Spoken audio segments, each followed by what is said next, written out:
আগামী বছরের জুনের মধ্যে জাতীয় নির্বাচন, জাতির উদ্দেশ্যে ভাষণে প্রধান উপদেষ্টা।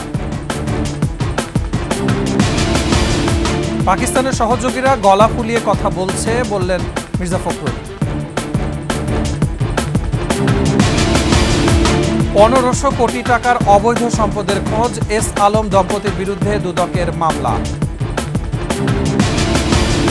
বেতন বোনাস দাবিতে শ্রমিকদের বিক্ষোভ, সচিবালয় ঘেরাও কর্মসূচিতে পুলিশের লাঠিচার্জ। 5 মহাসড়কে যানজটের 15 হটস্পট, ঈদে ঘরমুখো মানুষের দুর্ভোগ বাড়ার আশঙ্কা।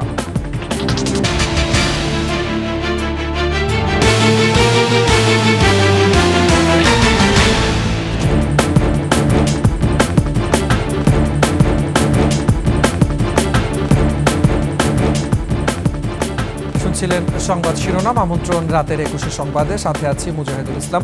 দর্শক, 21 টেলিভিশনের সংবাদ একসাথে সরাসরি দেখতে পাবেন আমাদের ফেসবুক পেজ www.facebook.com/2124 অনলাইনে। এছাড়া সাবস্ক্রাইব করতে পারেন www.youtube.com/21etv চ্যানেলে। এবছরের ডিসেম্বর থেকে আগামী বছরের জুনের মধ্যে নির্বাচন হবে। এর জন্য নির্বাচন কমিশন সব ধরনের প্রস্তুতি নিতে শুরু করেছে বলে জানিয়েছেন প্রধান উপদেষ্টা ডক্টর মোহাম্মদ ইউনূস। জাতির উদ্দেশ্যে দেওয়া ভাষণে তিনি বলেন, নির্বাচন যত ঘনিয়ে আসবে, গুজব অপপ্রচারকে অস্ত্র হিসেবে ব্যবহার করবে পরাজিত শক্তি। জুলাই গণহত্যায় জড়িত কাউকেই ছাড় দেওয়া হবে না বলেও জানান প্রধান উপদেষ্টা। মানিক শিকদারের রিপোর্ট।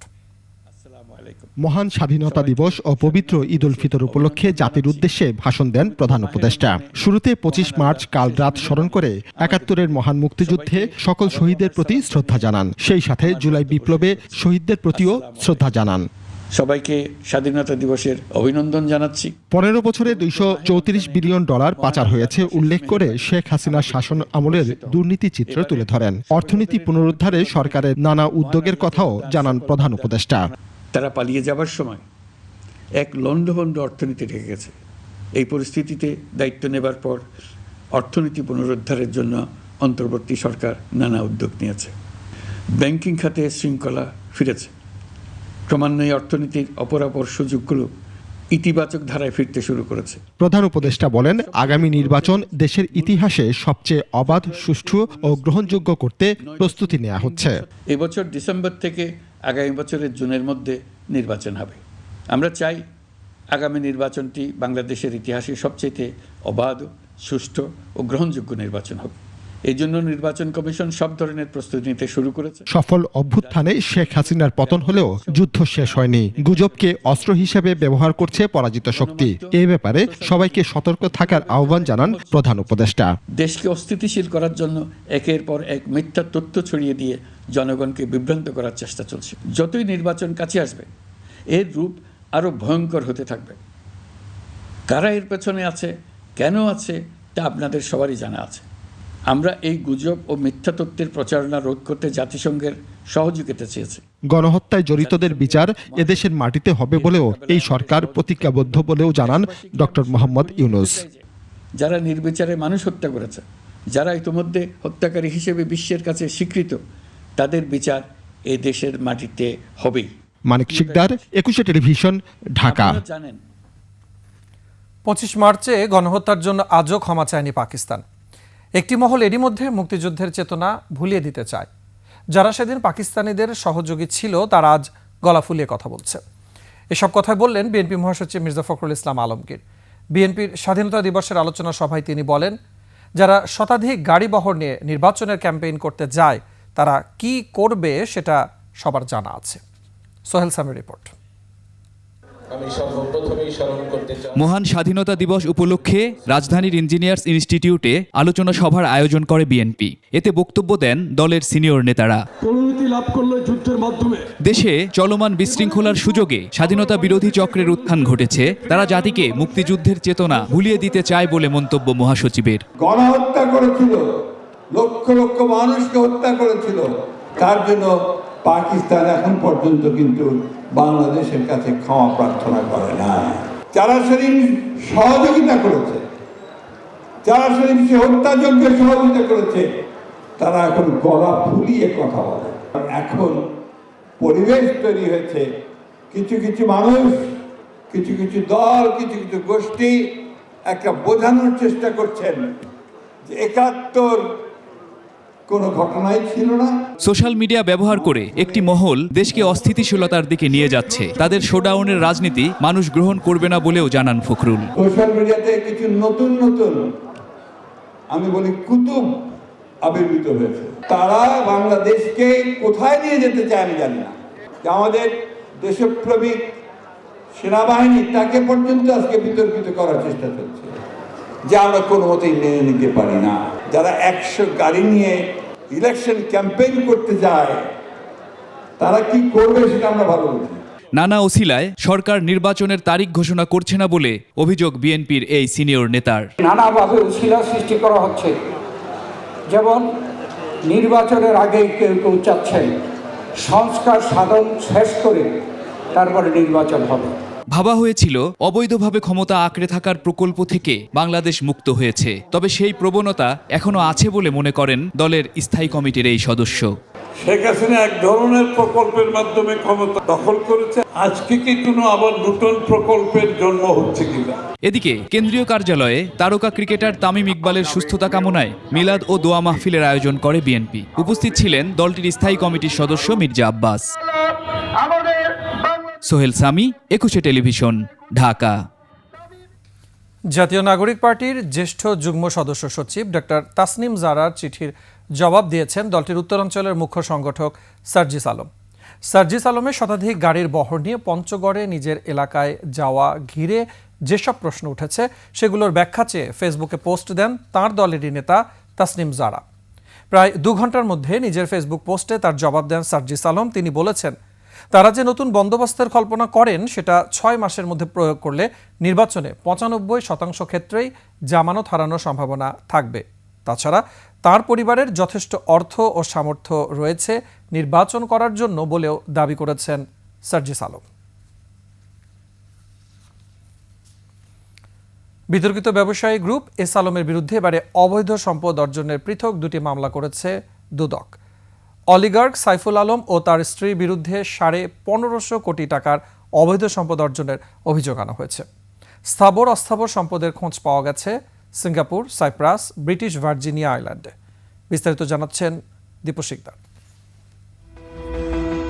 আওয়ামী ফ্যাসিবাদের আমল জুড়েই ক্ষমতার প্রভাব খাটিয়ে একের পর এক ব্যাংক দখলে নেয় এস আলম। পরে ঋণের নামে হাজার হাজার কোটি টাকা ব্যাংক থেকে লুটপাট করে দেশের আর্থিক খাতকে ভঙ্গুর দশায় পরিণত করেন। এবার এস আলম গ্রুপের চেয়ারম্যান সাইফুল আলম ও তার স্ত্রী ফারজানা পারভিনের বিরুদ্ধে ১৫৫০ কোটি টাকা অবৈধ সম্পদের খোঁজ ও প্রমাণ পেয়েছে দুদক। মামলার এজাহারে বলা হয়েছে, সাইফুল আলম ও তার স্ত্রীর বিরুদ্ধে Singapore, Cyprus, British Virginia island সহ বিভিন্ন দেশে স্থাবর ও অস্থাবর সম্পদের তথ্য পাওয়া গেছে। জনাব মোহাম্মদ সাইফুল আলম ৭৯৬ কোটি টাকারও বেশি মূল্যের সম্পদ অর্জন করার অপরাধ অনুসন্ধানকালে প্রমাণিত হয়েছে। এ কারণে তার বিরুদ্ধে একটি মামলা রুজুর সিদ্ধান্ত গৃহীত হয়েছে। জনাব ফারজানা পারভিন কর্তৃক ৭৪৩ কোটি টাকারও বেশি মূল্যের সম্পদ অর্জন করার অপরাধ অনুসন্ধানকালে প্রমাণিত হয়েছে। এ কারণে তার বিরুদ্ধে আরও একটি মামলা রুজু হয়েছে। এদিন প্রায় ৩ কোটি টাকার অবৈধ সম্পদ ও ২২ কোটি টাকার সন্দেহজনক লেনদেনের অভিযোগে সাবেক ডিআইজি আব্দুল বাতেন দম্পতির বিরুদ্ধে মামলা করেছে সংস্থাটি। ২,২৯,০০,০০০ টাকারও বেশি মূল্যের সম্পদ অর্জন ও দখলে রাখা এবং 7টি ব্যাংক হিসাবে ১৩,২২,০০,০০০ টাকারও বেশি মূল্যের অস্বাভাবিক লেনদেনের কারণে তার বিরুদ্ধে দুর্নীতি দমন কমিশন আইন ২০০৪, মানি লন্ডারিং প্রতিরোধ আইন ২০১২ এবং দুর্নীতি প্রতিরোধ আইন ১৯৪৭-এর সংশ্লিষ্ট ধারায় মামলা রুজুর সিদ্ধান্ত গৃহীত হয়েছে। আবু সাইদ হত্যার সময় রংপুরের ডিআইজির দায়িত্ব পালনকারী আব্দুল বাতেনের স্থাবর অস্থাবর সম্পদ ইতিমধ্যে জব্দ করেছে দুদক। দীপু শিকদার, একুশে টেলিভিশন, ঢাকা। লুটপাটের ক্ষুদ্র একটি অংশই দেশে রেখেছেন বিতর্কিত ব্যবসায়ী এস আলম। প্রায় ১ ডজন ব্যাংক ও প্রতিষ্ঠান দখল করে এই ব্যাংক মাফিয়া লুট করেছেন অন্তত ২ লাখ কোটি টাকা, যা পাচার হয়েছে Singapore, British virgin island, Dubai সহ নানা দেশে। এখন পর্যন্ত সরকারি বিভিন্ন সংস্থার মাধ্যমে তার যে পরিমাণ সম্পদ জব্দ হয়েছে তা একেবারেই নস্যি। সঞ্জয় অধিকারের রিপোর্ট। ব্যাংক লুটেরা সাইফুল আলম মাসুদ ওরফে এস আলমের সামান্য সম্পদই দেশে রেখেছেন। ঋণের নামে ব্যাংক খাত থেকে অন্তত $10 বিলিয়ন লুটপাট করেছেন তিনি। বাণিজ্যের আড়ালে 9-6 করেছেন বিপুল অর্থ। পাচারের অর্থে সিঙ্গাপুরে ব্যবসায়িক সাম্রাজ্য গড়ে তুলেছেন এই ব্যাংক খেকো। সিঙ্গাপুরের জালান মেরলি মাউতে এই প্রাসাদ বাড়ি। 2019 সালে 12,260 বর্গফুট জমিতে এটি নির্মাণ করেন এস আলম, যার বাজার মূল্য $30 মিলিয়ন সিঙ্গাপুরি ডলার। প্রাপ্ত তথ্য অনুযায়ী সিঙ্গাপুরে 3টি হোটেল ও রিটেল স্পেসে প্রায় $700 মিলিয়ন সিঙ্গাপুরি ডলার বিনিয়োগ করেছেন এস আলম ও তার স্ত্রী ফারজানা পারভিন, বাংলাদেশি মুদ্রায় যা 6,510 কোটি টাকা। ব্রিটিশ ভার্জিন দ্বীপপুঞ্জে এস আলম ও তার পরিবারের অন্তত 18টি কোম্পানির খোঁজ মিলেছে। তথ্য অনুযায়ী 2011 সালে দ্বীপটিতে ক্যানালি লজিস্টিক্স নামে প্রথম একটি কোম্পানি নিবন্ধন করেন তিনি। এরপর 2016 থেকে 2022 সাল পর্যন্ত ব্রিটিশ ভার্জিন আইল্যান্ডে 11টি কোম্পানি নিবন্ধন করেন। বাংলাদেশ ব্যাংকের তথ্য বলছে, এস আলম ইসলামী ব্যাংক থেকে ঋণের নামে 73,000 কোটি টাকার বেশি বের করে নিয়েছেন। এর বিপরীতে জামানত দেয়া সম্পদের মূল্য মাত্র 4,359 কোটি টাকা। এছাড়া ফার্স্ট সিকিউরিটি ইসলামী ব্যাংকের 50%, ইউনিয়ন ও গ্লোবাল ইসলামী ব্যাংকের অন্তত 80% ঋণ একাই নিয়েছেন এস আলম। সোশ্যাল ইসলামী ব্যাংক, জনতা ব্যাংক থেকেও ঋণের নামে হাজার হাজার কোটি টাকা নিয়ে পাচার করেছেন তিনি। এস আলমের থাবা থেকে রেহাই পায়নি 21 টেলিভিশনও। ক্ষমতাচ্যুত হাসিনা সরকারের প্রত্যক্ষ সহযোগিতায় 21 টেলিভিশনকে প্রায় 1 দশক দখলে রেখে লুটপাট করেছেন তিনি।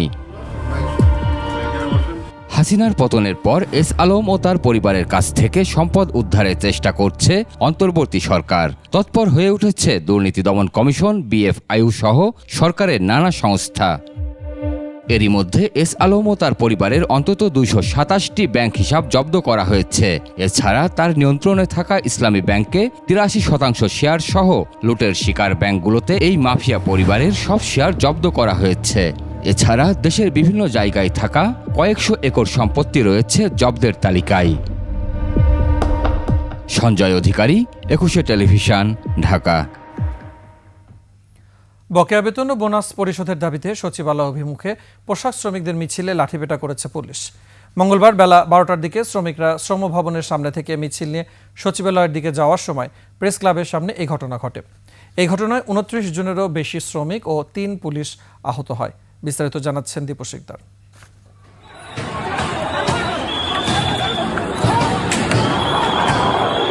ঈদের আগে বকেয়া বেতন, বোনাস ও অন্যান্য পাওনা পরিশোধের দাবিতে টানা 3 দিন ধরে রাজধানীর বিজয়নগরে শ্রম ভবনের সামনে অবস্থান কর্মসূচি চালিয়ে যাচ্ছেন গার্মেন্টস শ্রমিকরা।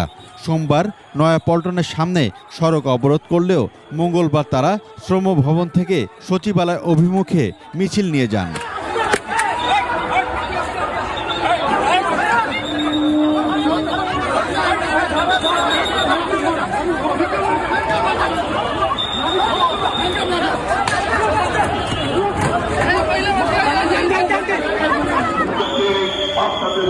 পুলিশ বিজয়নগরেই বাধা দেওয়ার চেষ্টা করলেও সেই বাধা উপেক্ষা করে শ্রমিকরা এগিয়ে যান।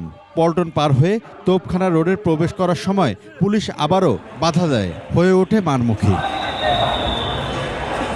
এ সময় শ্রমিকরা ক্ষিপ্ত হয়ে উঠলে পুলিশ ধাওয়া দেয়। শ্রমিকরা ও পুলিশের উপর ইট পাটকেল নিক্ষেপ করেন। সংঘর্ষ চলাকালে বিক্ষুব্ধ শ্রমিকরা পুলিশের একটি গাড়ি ভাঙচুর করেন। পরিস্থিতি নিয়ন্ত্রণে পুলিশ সাউন্ড গ্রেনেড ও টিয়ার সেল নিক্ষেপ করে। এই ঘটনায় শ্রমিকদের মধ্যে আতঙ্ক ছড়িয়ে পড়ে এবং তারা ছত্রভঙ্গ হয়ে যান। পরে বিক্ষুব্ধ শ্রমিকরা আবারও শ্রম ভবনের সামনে অবস্থান নেন। দীপু শিকদার, 21 টেলিভিশন, ঢাকা।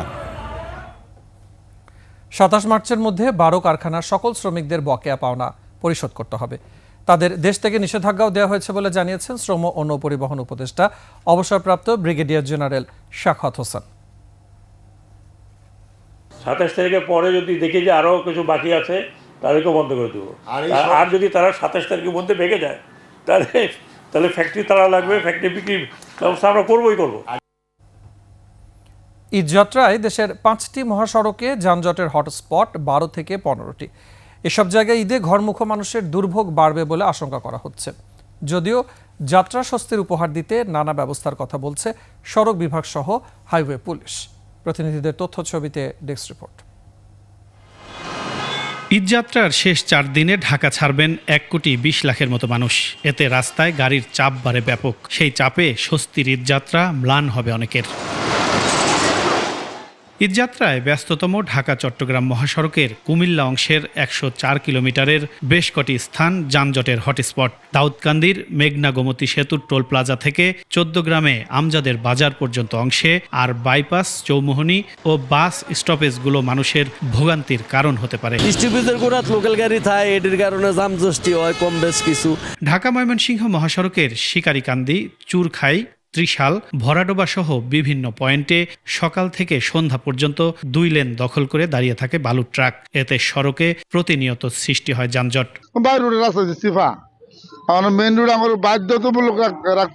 সিরাজগঞ্জের এলেঙ্গা, হাটিকুরল, রংপুর 193 কিলোমিটার 4 লেন মহাসড়ক নির্মাণ কাজ এপ্রিলের শেষের কথা ছিল। নানা কারণে 3 দফা মেয়াদ বাড়িয়ে এখনো চলছে কর্মযোগ্য। এতে যানজটের আশঙ্কা এই মহাসড়কে। যাবে কুড়িগ্রাম, বুরগামারি, তারা যাইতে পারে নাই। 4 লেনে উন্নীত করার কাজ চলছে ঢাকা সিলেট মহাসড়কে। কাজ চলমান থাকায় কোথাও কোথাও সৃষ্টি হয়েছে খানাখন্দ। এতে ভোগান্তি বাড়তে পারে মানুষের। রাস্তা ভাঙাচোরার জন্য মেলা যানজট বাজে। আমরা মনে করেন যে গাড়ি না মেলা দুর্ঘটনার মুখী হই। কাজ শুরু করে, আগে শুরু করে না।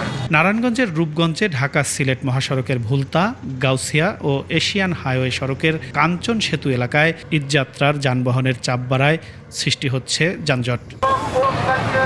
দেশের ব্যস্ততম মানিকগঞ্জের ঢাকা আরিচা মহাসড়কের গোলরা হতে শিবালয় পর্যন্ত 25 কিলোমিটার সড়কের বেশিরভাগ অংশের বেহাল দশা। এতে ভোগান্তি বাড়বে ঘরমুখো মানুষের।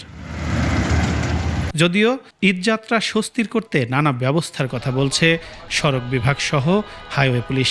মানিকগঞ্জ জেলা পুলিশ স্পেশাল ব্যবস্থা রাখতেছেন যাতে কোথাও কোনো যানজট সৃষ্টি না হয়, মানুষজন যেন স্বাচ্ছন্দ্যে যানজট মুক্ত বাড়ি ফিরতে পারে। সড়ক সংস্কারের কার্যক্রম একটা চলমান প্রক্রিয়া। আমরা নিয়মিত ভিত্তিতে আমাদের সড়ক ও জনপথ অধিদপ্তর মানিকগঞ্জের অধীনে যে সমস্ত সড়ক রয়েছে সেগুলো সংস্কার কার্যক্রম পরিচালনা করি।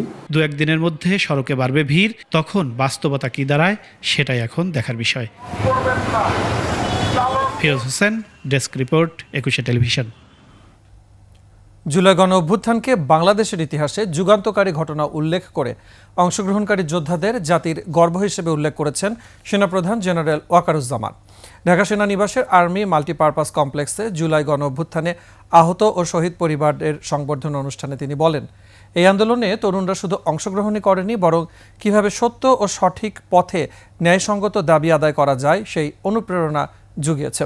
অনুষ্ঠানে সেনাবাহিনীর পক্ষ থেকে জুলাই গণ অভ্যুত্থানে আহত ও নিহতদের পরিবারকে আর্থিক সহযোগিতা প্রদান করা হয়।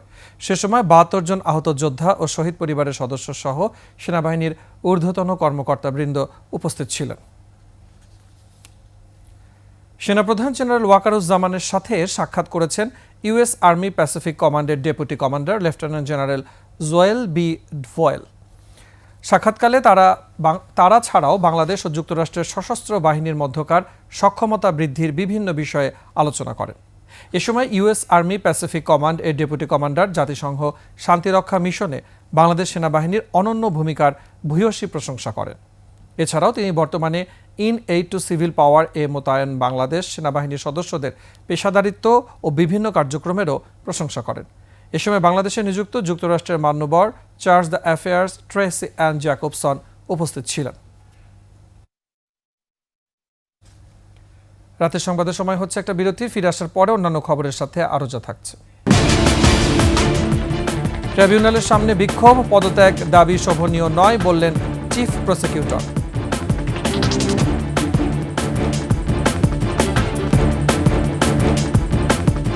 বিরতির পর আবার আমন্ত্রণ রাতের 21 সংবাদ। 26 মার্চ উপলক্ষে শেখ মুজিবুর রহমানের জন্য মসজিদে দোয়া চাওয়ায় গাজীপুর সিটি কর্পোরেশনের উপসচিব নমিতা দেকে ওএসডি করেছে জনপ্রশাসন মন্ত্রণালয়। ২৬ মার্চ প্রত্যেক মসজিদে শেখ মুজিবুর রহমানের আত্মার মাগফিরাত কামনায় এবং মুক্তিযুদ্ধে শহীদদের স্মরণে বিশেষ মোনাজাত করার জন্য নমিতাদের সই করা চিঠি মসজিদগুলোতে পাঠানো হয়। বিষয়টি সামাজিক যোগাযোগ মাধ্যমে ছড়িয়ে পড়লে তাকে ওএসডি করা হয়। নমিতাদের দাবি ভুলবশত এটা হয়েছে, সাথে সাথে তা সংশোধন করা হয়েছে।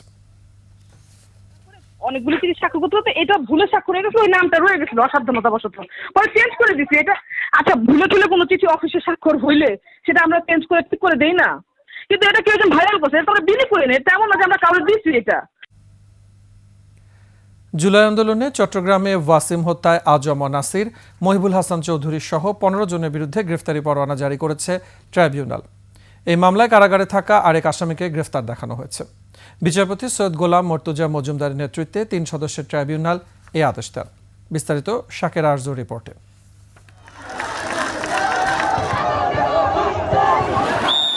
জুলাই আন্দোলন তখন তুঙ্গে। 16 জুলাই প্রথম গুলিবিদ্ধ হয়ে মারা যান রংপুরের আবু সাইদ। দ্বিতীয় শহীদ হন চট্টগ্রামের কলেজ ছাত্রদলের যুগ্ম আহ্বায়ক ওয়াসিম আকরাম। ওয়াসিমের মৃত্যু নিয়ে সোমবার চট্টগ্রামে হত্যাযজ্ঞের চিত্র আসে ট্রাইব্যুনালে। এদিন ওয়াসিম হত্যায় চট্টগ্রামের সাবেক মেয়র আজম নাসির, সাবেক মেয়র রেজাউল ও মহিবুল হাসান চৌধুরী নওফেল সহ 15 জনের বিরুদ্ধে গ্রেফতারি পরোয়ানার আবেদন করে চিফ প্রসিকিউটর। পরে ট্রাইব্যুনাল তাদের বিরুদ্ধে গ্রেফতারি পরোয়ানা জারি করে। সাবেক মন্ত্রী হাসান মাহমুদ, তারপর নৌফেল এরা সহ আজম নাসির সহ চট্টগ্রামের ছাত্রলীগ, যুবলীগ এবং আওয়ামী লীগের যারা নেতৃত্ব, তাদের বিরুদ্ধে তাদের সম্পৃক্ততা পেয়েছে, তাদের বিরুদ্ধে গ্রেপ্তারি পরোয়ানার জন্য আবেদন আমরা করেছিলাম। সেই 15 জনের বিরুদ্ধে গ্রেপ্তারি পরোয়ানা জারি করেছেন। রোববার আন্তর্জাতিক অপরাধ ট্রাইব্যুনালের সামনে চিফ প্রসিকিউটরের পদত্যাগের দাবি নিয়ে শহীদ পরিবারের আন্দোলনকে শোভনীয় নয় বলে মন্তব্য করেন চিফ প্রসিকিউটর। যারা চিফ প্রসিকিউটরের বিরুদ্ধে কথা বলছেন তারা না বুঝে বলছেন, অথবা কোনো একটা বিশেষ মহল তাদেরকে উস্কানি দিচ্ছেন। কারণ আদালতের সামনে মিছিল করে আদালতে বিচার করা যায় না। এটা তদন্ত সংস্থা যদি কাজ না করে, সরকারের কাজে যদি ধীরগতি থাকে, তারা রাজনৈতিকভাবে সরকারের কাছে দাবি জানাতে পারেন, কিন্তু ট্রাইব্যুনালের সামনে এসে কোনো বিশৃঙ্খলা তৈরি করাটা এটা শোভনীয় না। এদিকে মোহাম্মদপুরে অস্ত্র উঁচিয়ে ছাত্রদের উপর গুলি চালানোর ঘটনায় আনসার সদস্য ওমর ফারুককে কারাগারে পাঠিয়েছে ট্রাইব্যুনাল। শাকের আরজু, 21 টেলিভিশন, ঢাকা। জুলাই অভ্যুত্থানে আহতদের চিকিৎসা ও পুনর্বাসনে সরকার সব ধরনের সহযোগিতা করবে বলে জানিয়েছেন প্রধান উপদেষ্টার বিশেষ সহকারী অবসরপ্রাপ্ত লেফটেন্যান্ট জেনারেল আব্দুল হাফিজ। জাগ্রত নাগরিক সমাজের উদ্যোগে রাজধানীর জাতীয় চক্ষু বিজ্ঞান ইনস্টিটিউট হাসপাতাল ও পঙ্গু হাসপাতালে জুলাই গণ অভ্যুত্থানে আহতদের মাঝে ঈদ উপহার বিতরণের সময় তিনি একথা বলেন। বিস্তারিত সুমায়া খানের রিপোর্টে। ঈদ উল ফিতরকে সামনে রেখে জুলাই অভ্যুত্থানে আহতদের মধ্যে হাসপাতালে চিকিৎসাধীন 270 জনকে জাগ্রত নাগরিক সমাজের উপহার সামগ্রী বিতরণ। উপহার সামগ্রী তুলে দেন প্রধান উপদেষ্টার বিশেষ সহকারী অবসরপ্রাপ্ত লেফটেন্যান্ট জেনারেল আব্দুল হাফিজ। সে সময় জাগ্রত নাগরিক সমাজ জানান, নতুন বাংলাদেশকে কিভাবে সমৃদ্ধশালী করা যায় সেজন্য কাজ করছে তারা। তোমাদের ভয়ের কিছু নাই, তোমাদের হতাশ হওয়ার কিছু নাই। আমরা সমাজের অনেক মানুষ আছে যারা তোমাদেরকে নিয়ে ভাবে। আমরা তোমাদের সঙ্গে আছি, আমরা তোমাদের কৃতিত্বের স্বীকৃতি দিতে চাই, আমরা দিয়েছি এবং আমরা তোমাদের জন্য করতে চাই। আমরা চিরজীবন তোমাদের সঙ্গে থাকব। জুলাইয়ের আহতরা জাতির কাণ্ডারি বলে মন্তব্য করেন প্রধান উপদেষ্টার বিশেষ সহকারী অবসরপ্রাপ্ত লেফটেন্যান্ট জেনারেল আব্দুল হাফিজ। দুইটা কাজ আপনাদের জন্য সবচেয়ে গুরুত্বপূর্ণ, একটা হলো আপনাদের চিকিৎসা আর একটা হচ্ছে আপনাদের পুনর্বাসন। আমি দৃঢ়ভাবে বিশ্বাস করি যে বর্তমান অন্তর্বর্তীকালীন সরকার এই দুটা কাজই অত্যন্ত গুরুত্বের সাথে, অত্যন্ত মনোযোগের সাথে এই দুটা কাজই তারা এই অন্তর্বর্তীকালীন সরকার সম্পূর্ণ করার জন্য আপ্রাণ চেষ্টা করে যাচ্ছে। এমন সহায়তা ভবিষ্যতে অব্যাহত রাখবে বলেও জানান বক্তারা। এই উদ্যোগের সাথে আমরা একাত্মতা প্রকাশ করছি। সুমাইয়া খান, 21 টেলিভিশন, ঢাকা। জুলাই অভ্যুত্থানে গণহত্যাকারীদের বিচারের দাবির পাশাপাশি আওয়ামী লীগকে পুনর্বাসন চেষ্টার নিন্দা জানিয়েছে জুলাই আন্দোলনে আহতরা সহ বিভিন্ন ছাত্র সংগঠন। কৃষিবিদ ইনস্টিটিউটে বৈষম্য বিরোধী ছাত্র আন্দোলনের ইফতার মাহফিলে তারা বলেন, অন্তর্বর্তী সরকারের 7 মাসেও অভ্যুত্থানে আহতরা সঠিক চিকিৎসা পাচ্ছে না। আহতদের পাশাপাশি শহীদ পরিবারের দায়িত্ব সরকারকেই নিতে হবে। যে সংস্কারে আওয়ামী লীগ নিষিদ্ধের বিষয়টি নেই তা কোনো কাজে আনবে না বলেও জানান তারা। ঈদ সামনে রেখে মার্কেট আর বিপণী বিতানগুলো ঘিরে নিরাপত্তা ব্যবস্থা জোরদার করেছে র্যাব। ছিনতাই আর চাঁদাবাজির বিরুদ্ধে নেওয়া হয়েছে শক্ত অবস্থান। ক্রেতা বিক্রেতাদের নিরাপত্তায় বিভিন্ন বিপণী বিতানে রয়েছে গোয়েন্দা দল। মঙ্গলবার বিকেলে রাজধানীর নিউ মার্কেট এলাকায় নিরাপত্তা ব্যবস্থা পরিদর্শন শেষে সাংবাদিকদের র্যাব 2 এর অধিনায়ক বলেন, নিরাপত্তায় সার্বক্ষণিক র্যাবের টহল দল কাজ করছে। এছাড়াও মার্কেটগুলোতে নেওয়া হয়েছে 3 স্তরের নিরাপত্তা। এবারে বাণিজ্য সংবাদ।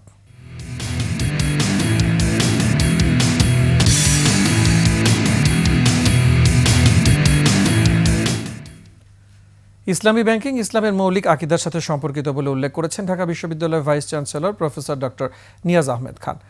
ব্যাংকস কনসালটেটিভ ফোরাম IBCF এর উদ্যোগে এক সেমিনারে তিনি বলেন, ইসলামী ব্যাংকিং বিষয়ে সাধারণ মানুষের মধ্যে সাক্ষরতার জন্য জ্ঞানভিত্তিক বড় প্রচারে ঢাকা বিশ্ববিদ্যালয় ইসলামী ব্যাংকিং প্রফেশনালদের সাথে থাকবে। সে সময় উপস্থিত ছিলেন IBCF ও ফার্স্ট সিকিউরিটি ইসলামী ব্যাংকের chairman Mohammad Abdul Mannan, international chamber of কমার্সের সভাপতি মাহবুবুর রহমান, সাবেক পররাষ্ট্র প্রতিমন্ত্রী আবুল হাসান চৌধুরী সহ অন্যান্যরা। শেষ করছি রাতের 21 সংবাদ। যাবার আগে শিরোনামগুলো জানাবো আরও একবার। আগামী বছরের জুনের মধ্যে জাতীয় নির্বাচন, জাতির উদ্দেশ্যে ভাষণে প্রধান উপদেষ্টা। পাকিস্তানের সহযোগীরা গলা ফুলিয়ে কথা বলছে, বললেন মির্জা ফখরুল।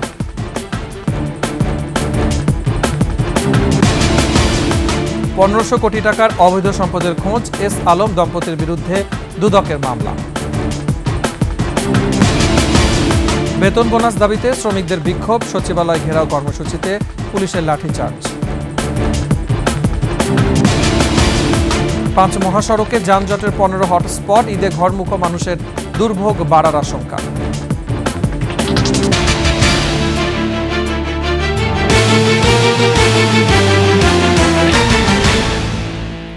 সর্বশেষ সংবাদ জানতে ডায়াল করুন 2021 নম্বর আর ভিজিট করুন 21-tv.com ওয়েবসাইটে।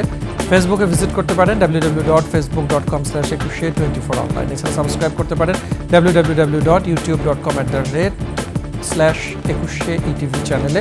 এতক্ষণ সাথে থাকার জন্য ধন্যবাদ। পরবর্তী সংবাদ রাত 1টায় দেখার আমন্ত্রণ রইল। 21-এর সাথে থাকুন।